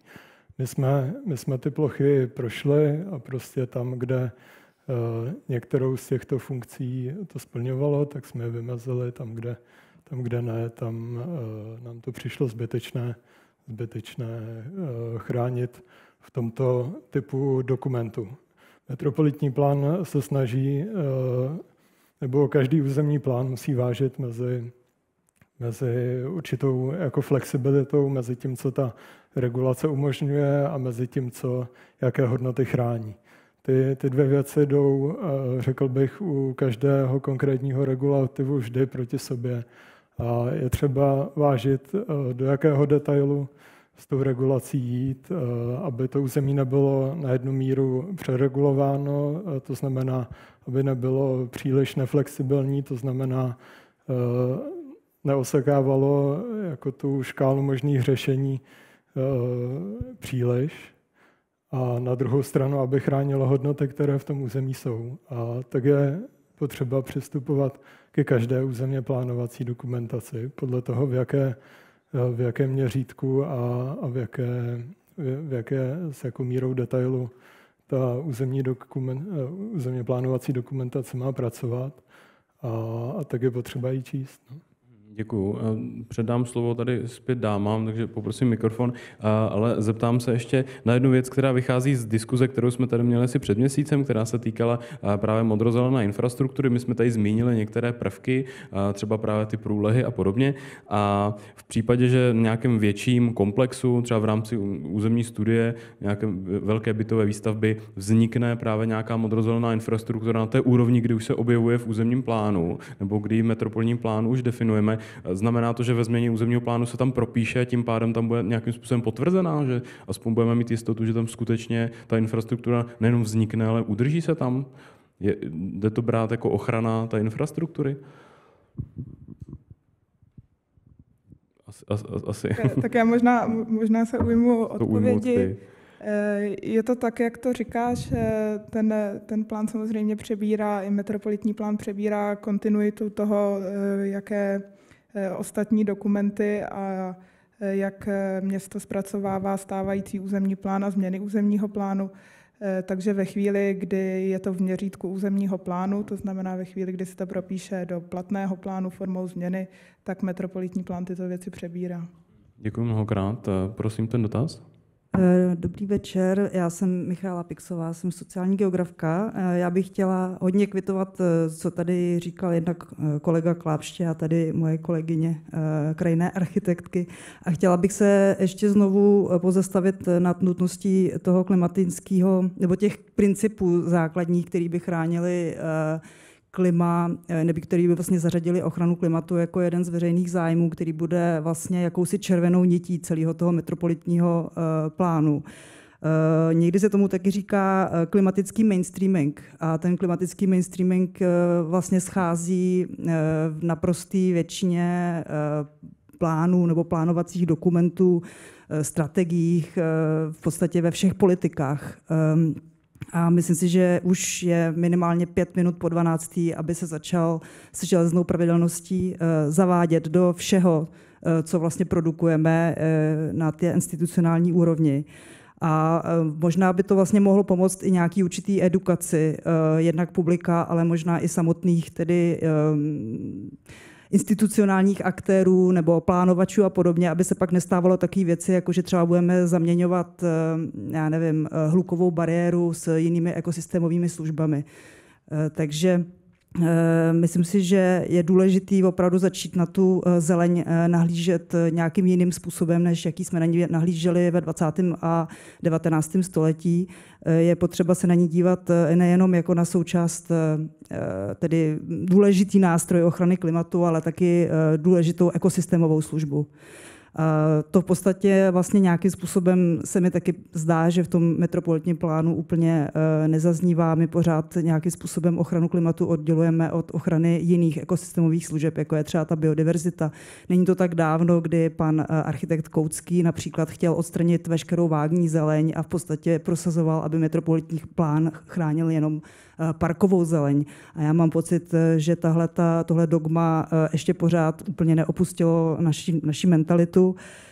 Takže vlastně potom je důležitý se třeba i na to, čemu nějak pejorativně říkáme roští, dívat i úplně jiným pohledem a například chránit právě i tu zeleň, která třeba patří, je to ta vágní zeleň, která vlastně z toho hlediska biodiverzity má mnohem větší význam než ta upravená parková zeleň, která je vůči klimatu změně klimatu ještě méně odolná. Ještě jsem chtěla k tomu říct, že vlastně z toho metropolitního plánu mám v mnoha případech obavu, že může vlastně zhoršit obyvatelnost toho města, konkrétně tím, že je tam ten obrovský důraz na to zahušťování, který se na jednu stranu obhajuje tím, že tím vznikne město krátkých vzdáleností, tak samozřejmě potom otázka, kdo reálně v těch lokalitách bude žít a jestli třeba tam nebudou investiční byty, anebo jestli tam nebudou obyvatelé, kteří všude jezdí autem a tím pádem nám jakýkoliv cíl vytvořit tedy město krátkých vzdáleností naprosto se vytratí a naopak pro ty stávající obyvatele se z toho stane ještě větší teplotní ostrov, než jaký to je dosud. Já když se podívám konkrétně na čtvrť, kde bydlím já, tak vlastně ta čtvrť v tom metropolitním plánu vypadá mnohem hůř, než jak vypadá v současné podobě. Zelené plochy, které tam máme, které jsou relativně malé, tak tam vůbec vyznačený nejsou. Zeleně tam není vyznačený například ani vnitroblok za naším domem, který mám například od magistrátu v pronájmu a máme tam poměrně velice kvalitní zeleň, máme tam komunitní zahradu a teď vlastně to z toho plánu tak nějak jako vypadá, že to je zastavitelný. A vlastně i to dogma toho města krátkých vzdáleností tak nějak jakoby skoro až by jako kdyby implikovalo, že by se to vlastně zastavit mělo a že vlastně třeba to můžeme nějakým způsobem kompenzovat tím, že tam postavíme barák a uděláme mu zelenou střechu. Ale vlastně to je vlastně celý Bubny. V Bubnech je spousta bloků, kde se mají stavět zelené střechy, jenže ty zelené střechy často bývají přístupné jenom soukromně. To není něco, kam by mohl člověk přijít z ulice. To není něco, co by ochlazovalo lidi, kteří chodí po můžeme ulici. asi doplnit, to platí o spoustě vnitroblocích, to můžeme asi doplnit tím měřítkem toho plánu, proč některé zelené plochy tam nejsou, proč nelze v plánu se dívat na přesně ty uliční čáry, můžeme to nějak doplnit, aby jsme to měřítko z toho dostali. Jo, ten dotaz byl poměrně komplexní, bylo tam spousta různých úrovní, tak já začnu odzadu.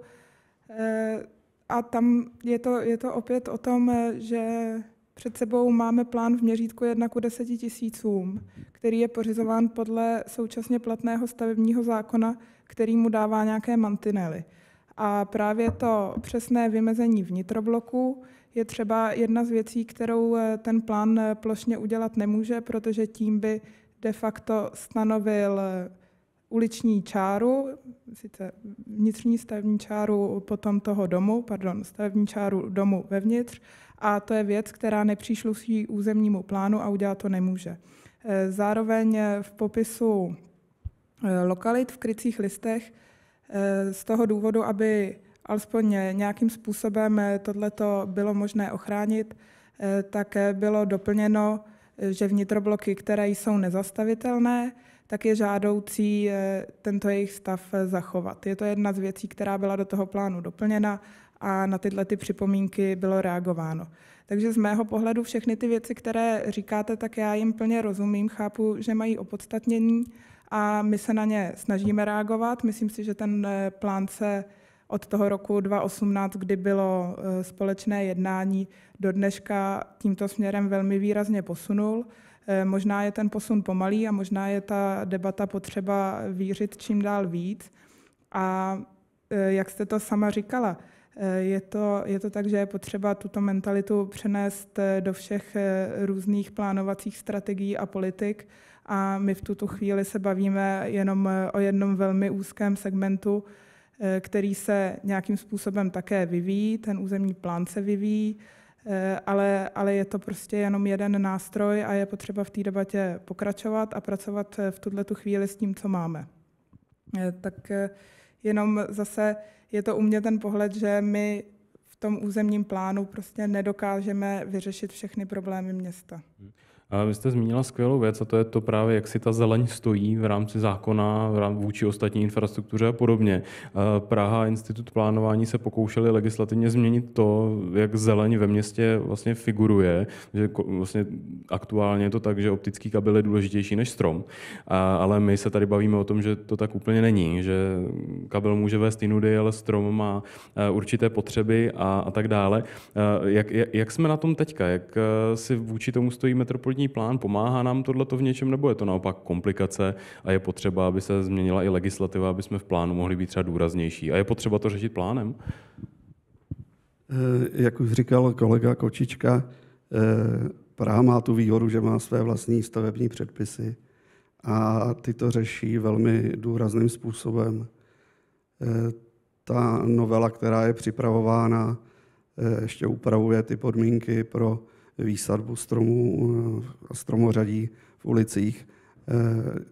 Zhruba před rokem, možná ani ne, vydala Praha standard pro výsadbu stromořadí v ulicích, takže těch věcí, které Praha dělá ve prospěch přítomnosti stromů v ulicích, je velké množství a metropolitní plán prostě nemá, říkáme to už po několikáté, tu podrobnost, aby řešil stromořadí v ulicích. To prostě je podpodrobnost metropolitního plánu. Existuje vyhláška 500, která stále ještě platí ke stavebnímu zákonu, která říká, že územní plán vymezuje plochy zpravidla větší než 2500 metrů čtverečních. My v metropolitním plánu jdeme velmi často pod tuto velikost. Některé miniparky mají jenom stovky metrů čtverečních, ale do toho plánu jsme je zařadili, protože jsme po té několikanásobné analýze a na základě přání většinou městských částí uznali, že i tyto drobné plochy, byť jsou z našeho pohledu pod podrobnost územního plánu, a vyvstává tím samozřejmě riziko, že při případném soudním přezkumu by tato část územního plánu mohla být soudem zrušena, tak jsme je tam zařadili. Děkuju. Poprosím další dotaz. Prosím. Určitě můžete reagovat, prosím, reagujte. Já ještě zareaguju, protože zase bych to chtěl dostat od toho, jako od té tendence to nakreslit v tom malém měřítku do nějakého obecného pravidla. Protože třeba u té technické infrastruktury versus zelené infrastruktury, tak OK, může se to dostat do pražských stavebních předpisů, kdyby se to dostalo do územního plánu, kde to může být také, tak to má tu výhodu, že to je poměrně hůře změnitelné, takže to tam má jako větší jistotu, ale dá se třeba pracovat s tím, že v některých lokalitách se stanoví nějaké priority, že třeba teď je to evidentní, ale my jsme se snažili prosazovat už před nějakou dobou, že třeba jako plynofikace nemusí mít vůbec žádnou prioritu oproti zelené infrastruktuře a takovéhle věci se tam dají dostat jakoby obecně, ale je pravda, že Praha to může obecně dostat i do těch stavebních předpisů, kde to ale zatím v těch prostorých parametrech není. A já jsem se chtěl ještě dostat k těm vnitroblokům, protože to je podle mě perfektní příklad toho, jak pracovat nebo nepracovat s tou obecnou regulací, která říká nějaké principy. A já třeba kvituju, že se to tam objevilo, protože to je novinka jakoby oproti té minulé verzi a je to pokus jakoby o to vydat se správným směrem.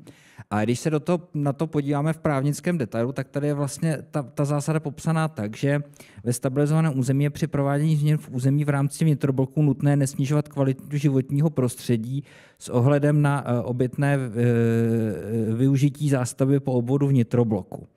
Jo, což je zásada, která vypadá v tomhletom dobře, až teda na to, že vlastně se to ohání nějakou kvalitou toho životního prostředí, která nemá úplně přesnou definici. Že kdyby se ještě kousek zapracovalo na tomhletom, tak to může udělat přesně ten efekt, o kterém se tady bavíme, ale takhle je to poměrně diskutabilní a tím, že nemáme zase v tom začátku řečeno, že cílem toho územního plánu je zajistit nějaké jako kvalitní mikroklima v tom městě a to je součástí té kvality, tak nám tohleto může být vykládáno velmi sporně. Kdybychom tam dodali ještě tuhle druhou část, tak už to bude jako celek fungovat dobře a bude to vlastně na téhleté obecné rovině plně dostačující pro to, co většina lidí od těch vnitrobloků jako chce. Děkuju. Prosím, můžeš reagovat? Ještě možná doplním, protože mně taky přijdou ty vnitrobloky vlastně jako dobrý příklad toho, i proč tady jsme a o čem se bavíme. A je to, že ten plán v tuhletu chvíli je pořád ještě návrhem. To není věc, která platí. To znamená, že my se tady bavíme o nějakých jeho deficitech, které je ještě možné vylepšit. A teď přesně uvádíme příklad toho, že už ten proces nějakým způsobem probíhá a ten plán se vyvíjí. A já jenom ještě k těm vnitroblokům dodám, že přímo v krycích listech pro konkrétní lokality, ve kterých jsou ty vnitrobloky nespevněné, tak je to stanoveno, že tato lokalita je charakteristická tím, že v ní jsou umístěny nespevněné vnitrobloky.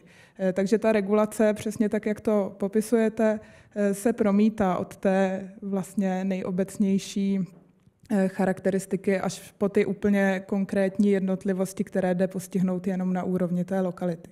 Takže za mě přesně to, jak to popisujete, tak v tom plánu je stanoveno a samozřejmě určitě je ještě nějaký prostor pro vylepšení, kterému myslím, že nikdo z nás se nebrání. Děkuji moc krát. Prosím, pokud bude dotaz. Já jenom bych k tomu dodal, protože je tady s námi magistr Karel, který je jeden z autorů vyhodnocení vlivu metropolitního plánu na udržitelný rozvoj, tak právě tato formulace o vnitroblocích byla do návrhu metropolitního plánu doplněna v současné době na základě zpracování tohoto vyhodnocení SEA. Takže ten vývoj probíhá neustále a proces, jak tady jedna z diskutujících řekla, ještě není ukončen a nevidíme úplně přesně, kdy ukončen bude. Děkuji moc krát. Poprosím ten dotaz. Anna Vinklárková, organizace Arnika. Já jsem se hlásila ve chvíli, kdy zrovna tady padlo, že třeba metropolitní plán neumí regulovat vnitrobloky, že nemůže používat vnitřní stavební čáru. Ale co třeba územní plán rozhodně dělat může, že může používat koeficient zeleně pro ty bloky, což je třeba věc, která mi tam hodně chybí. A vlastně celkově mě zajímá ta teze toho zahušťování města. Já bydlím v centru města. A řeknu vám, že už jako teď je to tam v létě hodně neobyvatelný. A když se podívám třeba na to, jak to řeší Mnichov, tak Mnichov systematicky už od 80. let říká, že širší centrum města je potřeba naopak jako rozvolňovat. Jako nedělá to samozřejmě v historickém centru, kde jako převládají jiné hodnoty, ale v tom širším centru, což by byly typicky ty naše jako Vinohrady, Žižkovy, Dejvice. A tam vlastně říká, že je potřeba, má tam prostě vyšrafovanou v územním plánu takovou jako poměrně velkou plochu, přesto širší centrum, a říká, že v tomhle území je potřeba přijmout opatření pro zasakování vody a tak dále. Jo. A naopak, kde tu zástavbu jako v Mnichově zahušťují, tak je přesně na té kolejové dopravě přesně jdou tím jako hvězdicovým systémem. A zase prostě z toho důvodu, že budují ta lokální centra, a to město krátké vzdálenosti a budují to na té kolové dopravě, aby to bylo udržitelné. A tohle třeba je jako něco, co mi jako v metropolitním plánu velmi chybí. A když se podívám, jak vlastně metropolitní plán zachází s tím jako zahušťováním, tak se dočtete, že co je rostlá struktura, čili historické centrum města, bloková struktura, čili to širší centrum města, anebo hybridní struktura, což je většina těch nově navrhovaných území na těch brownfieldech, tak mají dovolené jako velmi vysoké podíly zastavění toho bloku. A v přízemí je můžete prostavit 100%. Tak já jsem se chtěla zeptat na to, proč jako to takhle metropolitní plán dělá, protože vlastně tím úplně opačným směrem, než bychom v tomhle ohledu potřebovali. Na to bych se ráda zeptala autorů a naopak nezávislých odborníků bych se ráda zeptala na to, co bychom vlastně v tomhle směru mohli jako udělat pro Prahu. Jo? Že třeba ten příklad toho Mnichova, jak to řeší v tom širším centru, je jedna možnost, ale určitě vás napadnou další, co by vlastně ten územní plán pro Prahu v tomhle mohl udělat jako ideálně. Tak prosím, můžeš začít, Kristýno, nebo pánové, jak chcete. Je pravda, že metropolitní plán nemá koeficient zastavení stavebního bloku, což je nástroj, koeficient zeleně, což je nástroj, který používá platný územní plán. Protože v stručnosti, protože má spoustu jiných nástrojů, které jako zajišťují podobné věci. Metropolitní plán má koeficient zastavení stavebního bloku, který v těch procentech, která stanovuje, tak je odvozen od prostě typických struktur, které se v tom městě už odvozují. To znamená, že navazujeme na to, co se ve městě vyskytuje. Máte pravdu, že pro ty nejintenzivnější struktury v rámci toho města, tak je možnost to první nadzemní podlaží prostavět celé, ale určitě to jako není cílem toho plánu, aby se to všude prostavilo celé. Jde o to, že ten územní plán stanovuje nějaké limity, nějaká pravidla a v rámci těch je nutné se pohybovat. A podle toho, jak ty limity budou nastavené, tak bude možné jako realizovat určité jako spektrum zástavby, spektrum využití a v tuto chvíli je to tak, že jsme nechtěli na těch konkrétních místech, v těch nejintenzivnějších částech města, v těch, které jsou právě nejlépe napojené na kolejovou dopravu a obecně jako hromadnou dopravu, v těch, které mají nejlepší dostupnost všech dalších jako složek města, tak tam jsme nechtěli to spektrum příliš zužovat. Zjednodušeně řečeno, chtěli jsme, aby v rámci té intenzivní struktury mohlo existovat třeba supermarket nebo bazén v tom prvním nadzemním podlaží. Ale co je důležité říct, tak ten metropolitní plán jako diverzifikuje regulaci toho území a na velkých jako plochách území jako chrání vnitrobloky, chrání zeleň. V těch stabilizovaných částech tu jsou ty pravidla, které jsme uvedli. a v kombinaci s pražskými stavebními předpisy jako to území vnáší nějakou rovnováhu, která si myslíme, že je v této chvíli jako správná. Můžu jenom ještě rychle doplnit. Mě trošičku jako úplně chápu ten dotaz, akorát mě trošičku zarazilo to propojení koeficientu zeleně se stabilizovaným územím. Já si myslím, že pro stabilizované území a pro zachování charakteru zástavby takové, jaká vlastně v tuto chvíli je, přesně v těch čtvrtích, které jste vyjmenovala, dělá metropolitní plán opravdu podstatný krok kupředu oproti běžné praxi v plánování. A s tím zrušení či nezrušení koeficientu zeleně vůbec nějak nesouvisí. Tak jenom bych to nedávala do téhleté souvislosti. A jinak přesně, jak to vysvětloval kolega, metropolitní plán přinesl nějaké jiné nástroje, než je koeficient zeleně. A v tuhletu chvíli si myslím, že i na různých prověřování s různými studiemi, které se v současnosti pořizují, a na prověřování v rámci projektů, které se různě chystají, tak je možné, že budou ty nástroje něčím ještě doplněny, protože se ukazuje, že některé věci, které byly míněny úplně jinak, mohou směřovat k nějaké zneužitelnosti. A od toho to veřejné projednání je a od toho je ten proces tak zdlouhavý, jak je, aby se tyhle ty věci doupřesnily a aby se tam vychytaly všechny takovéhle jako drobnosti, které se postupně objevují. Takže ta filozofie není taková, ale prostě upřesňuje se směrem k nějakému ideálu. Děkuju. Já ještě chci reagovat na to, co říkala paní Winklerková. Jste zmiňovala ten důraz na to zasakování dešťové vody a podobně, že jsou tam v některých městech tedy vyhrazené ty lokality nebo vyznačené ty lokality, kde na to má být kladen důraz. Objevuje se něco podobného v metropolitním plánu nebo máme nějaký nástroj, který s tímto může pracovat? Třeba podle toho, kde je sucho, kde je potřeba, aby taková věc byla prioritně řešena a podobně. Máme nějaké takové plošné opatření nebo nic takového zatím není? Já jenom ještě bych doodpověděl na tu předchozí otázku. To zahušťování se netýká jenom samotného centra Prahy, ale širšího centra. A když se podíváte na metropolitní plán, tak velmi významný podíl transformačních ploch určených k bydlení s zástavbou, která má vyšší podlažnost, je okolo stanic metra, ať už těch stávajících, jejichž prostory jsou zcela nevyužité v současné době, tak toho budoucího metra D.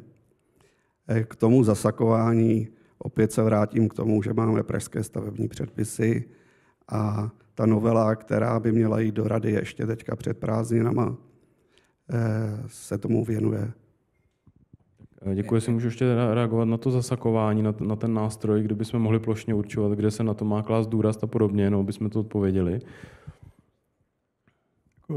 Metropolitní plán umožňuje jako vysokou míru individualizace, umožňuje stanovovat individuální regulativy na jednotlivé lokality, umožňuje stanovovat jednotlivé regulativy na tematické kapitoly v rámci lokalit. A je to někde uplatněno? Je tam nějaká lokalita, kde se to uplatňuje? Že víme, že je na to kladen ten důraz? Já teď nemám úplně přehled o těch individuálních regulativech. Dobře. Tak, pane Klapště, prosím. Já jsem chtěl jenom k tomu koeficientu zeleně doplnit, že vlastně ta sestava regulativů, kterou tam teďka máte, tak vlastně nepostihuje jednu věc, kterou ten koeficient zeleně, tak jak je teďka používaný, postihuje, a to je jakoby kvalita výkonu té zeleně. Jo? To, že prostě strom na terénu je víc než ozeleněná střecha a že intenzivní ozeleněná střecha zase udělá víc než tam méně intenzivní. A tohle je něco, co jakoby se tam mělo objevit, protože v tu chvíli, když tohle v tom bude zohledněné, tak se dá pracovat s tím, že jasně jsou místa, kde ta intenzita prostě má smysl z hlediska jako jiných, právě třeba kvůli tomu, že to je nějaký přestupní úzel kolejové dopravy, že tam vlastně chceme jako kvůli té dostupnosti ty věci, ale že pak to můžeme kompenzovat nějakým jiným způsobem, že tam budou nějaká kompenzační opatření od vodních prvků přes jakoby nějakou intenzivnější prací třeba se zelení na konstrukcích, která ale je jako zakořeněná v tom rostlém terénu, tam, kde se nějaká ta voda vsakuje, byť je to strašně malý kousek. Jo, že kdyby se tohleto nastavilo takovýmhle způsobem, tak to zase půjde a tohle je ten aspekt, který jakoby z té zeleně ztrácíte zatím v té sestavě té regulace oproti tomu původnímu plánu a tím teďka nechci říct, že zase se něco nezískává, jo? Zase jakoby některé výhody ta vaše sestava má, ale tohle je něco, co je podle mě jako výrazně ještě na zamyšlení a je to něco, co by bylo dobře, kdyby bylo stanovené v územním plánu s ohledem na konkrétní místa a ne v pražských stavebních předpisech jakoby obecným principem, protože přece jenom jako urbanista ví, kde, jako líp, kde je to důležité z jiných pohledů, třeba jako připustit ta kompenzační opatření a dokáže se to takhle říct. A pak jsem měl jednu takovou trošku jako otázku na to, co jste se ptal vy, jestli někde se s tím cíleně pracuje. Mě by vlastně zajímalo, jestli máme nějakou podrobnou analýzu chování Prahy jako tepelného ostrova, jo, jestli třeba někdo analyzoval termosnímky z Landsatu nebo něco takového, aby jsme dokázali říct, jo, tohle je ten rozsah, kde už teďka máme problém a tohle je ten rozsah, kde nám ten problém ještě hrozí třeba. Děkuji za doplnění, tak jestli chce pan Karel doplnit. Možná začnu od konce. Ano, ta studie existuje, jmenuje se to analýza zranitelnosti. Je to zpracovaný pro vlastně jako jeden z podkladů nebo teda výstupů navázaných na adaptační strategii města, takže ten materiál existuje a předpokládám, že byl v metropolitním plánu využit. Současně bych si dovolil, byť teda to je asi na delší debatu, trošku oponovat tomu koeficientu zeleně, protože právě to, co jste zmiňoval, tak se mně na tom stávajícím pojetí nelíbí a na tom metropolitním plánu líbí. Jo?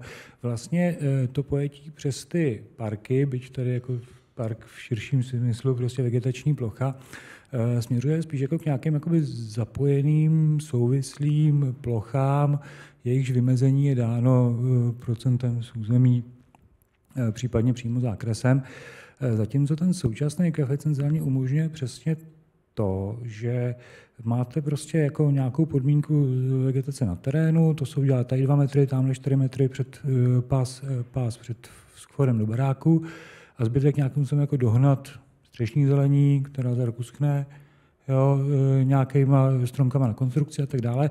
A ten výkon z hlediska jako vlastně řekněme zmírňování dopadů klimatu, změny klimatu nebo vůbec jako těch ekosystémových služeb je podle mého názoru nižší. Ale vlastně to se ukáže praxe, pokud se teda metropolitní plán schválí v této podobě, protože ta koncepce je natolik odlišná, že to jako vlastně si každý může mít názor, jaký chce. Jako můj názor je ten, že ta aktuální varianta je lepší než ta varianta přes koeficient zeleně. Dobře. Kristýno, chceš ještě reagovat? Já jsem chtěla podobně vlastně argumentovat ohledně toho koeficientu zeleně, protože je to nějaký nástroj, který v tuto chvíli platný územní plán používá a jeho v praxi vlastně je velmi často obcházen různými způsoby, na které jsou různí developři už zvyklí. Takže z našeho pohledu jsme se ho snažili nahradit nějakými funkčnějšími nástroji, ale dovedu si představit, že tady ve spolupráci dokážeme třeba najít nějaké individuální regulativy pro určité transformační plochy, které potom budou v praxi použitelnější než ten koeficient zeleně, který já rozhodně obhajovat nebudu, protože ho vnímám jako velmi nevhodný nástroj, který je v praxi prostě obcházen nesprávně. Dobře. Tak poslední dotaz, prosím. Já jsem tam ještě měla tu druhou půlku otázky a ta byla právě na ten systém třeba toho umístění těch lokálních center na tu kolejovou dopravu. Jo. Jako je pravda, že některé ty výškové a kapacitní stavby metropolitního plánu jsou umístěny okolo stanic metra. Na druhou stranu tam jako jsou pak výškové stavby na Pelc-Tyroce nebo pod Bohdalcem jako výšky 21 petary a ta hustota je jako umístěna do míst, kde mám pocit, že to nedává úplně logiku. Tak by mě zajímala ještě tady ta úvaha. A když se ještě podívám na to, jak jsou regulovány třeba ty velké brownfieldy, tak tam je nějaká ta úplně jako základní parametrická regulace na podíl veřejné vybavenosti nebo podíl veřejných prostranství. A pak je tam obecný popis, že to bude obytná lokalita s hybridní strukturou, a nějaká obecná věta. Jo? A není o tom, že by tam třeba mělo vzniknout nějaké lokální centrum a jaké by mělo být, tam není nic, tak mě ještě zajímá tady ta úvaha. Jestli můžete reagovat. Abych zase zmínil tu individualizaci. Jo, ten plán se pořád vyvíjí, pořád se v podstatě jakoby obohacuje o další vstupy a já myslím, že my určitě budeme rádi za připomínky, které se budou týkat třeba konkrétních míst a individuálních regulativů. My jsme si jako spoustu analýz dělali sami, spoustu analýz nám dodali kolegové, nebo spoustu analýz jsme měli k dispozici jako z jiných zdrojů, ale samozřejmě ta znalost území není dokonalá a pokud máte nějaké konkrétní připomínky, tak do 30. června nám je pošlete. Jo, já jestli můžu, já to takhle úplně nevnímám, jak jste to formulovala.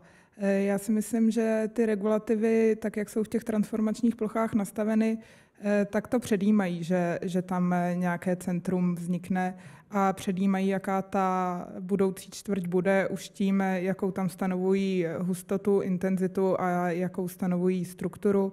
Zároveň je stanovena veřejná vybavenost a to, co je důležité, tak pro tyto velká území je tam de facto podmínka nebo nutnost vytvoření nějaké dohody, nějaké podrobnější dokumentace, podle které bude možné stavět. Takže to nemyslím si, že je to tak, jak vy jste to formulovala, že tam tyto věci stanoveny nejsou.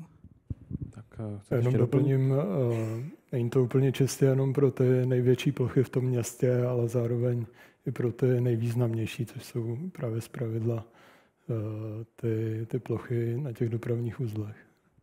Prosím. Já jenom ještě bych připomněl, že metropolitní plán má jednu velkou výhodu, že řeší území Prahy jako celek, ale řeší také jednotlivé dílčí lokality. A k tomu má svůj nástroj, který se jmenuje krycí list lokality a všechny individuální možnosti a požadavky, které v té konkrétní lokalitě jí mohou odlišit od jiných lokalit stejné struktury, stejného využití, je možno zahrnout do toho krycího listu lokality a zdůraznit určitou výjimečnost té konkrétní lokality, což platný územní plán rozhodně neumožňuje. Děkuju.